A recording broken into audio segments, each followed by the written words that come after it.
Bila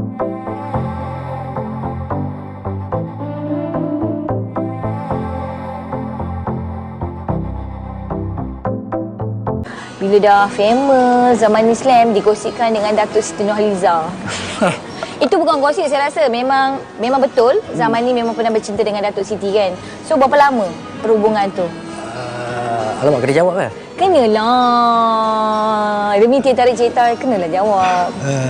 Sebab berada dalam syarikat rakaman yang sama ke apa? Tak ada, tak. Saya waktu tu Slam BNG. Datuk Siti dia under SRS, apa SRC? SRC, okey, SRC. Jadi tak samalah. Tak sama, tapi jumpa kat mana? Masa buat show sekali ke apa? Kita orang sebenarnya jumpa dekat apa pun kepada Datuk. Saya cerita Datuk Cewah. Kan. Jangan marah, cerita lama. Semua ada semua orang ada memori kan. Kita sebenarnya lah pasal benda ni melibatkan dua pihak kan. Jadi Betul, saya tak suka betul. macam kita orang kenal pun dekat muzik-muzik waktu tu juara lagu kan. Juara lagu tahun 90? Tahun 96 ke 97 lah. Oh, okey. So, praktis sekali? Jadi jumpanya dekat situ. Siapa yang minat siapa? Selalu mesti lelaki minat perempuan lah. Oh, ya. Kadang-kadang ada juga perempuan minat lelaki. Macam elok je pula lelaki ni kan. Macam lelaki tu slow, perempuan lah make move dulu kan.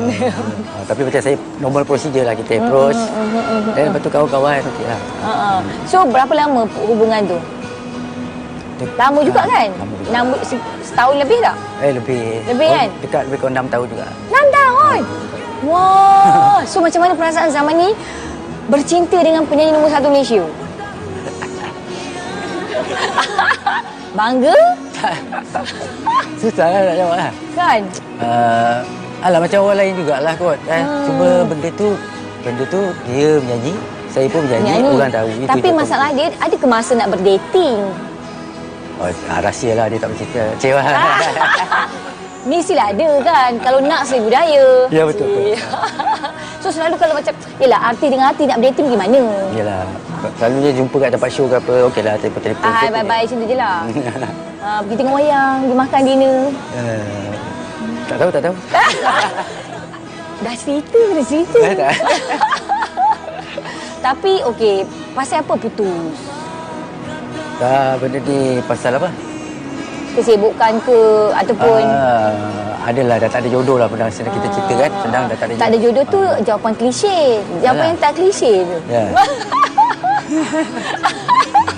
Pasal tak ada jodoh lah, betul lah. Tak ada jodoh, ya ke? Jadi pun waktu tu kita pun tahu Datuk Siti, nama dia betul-betul besar, meletup.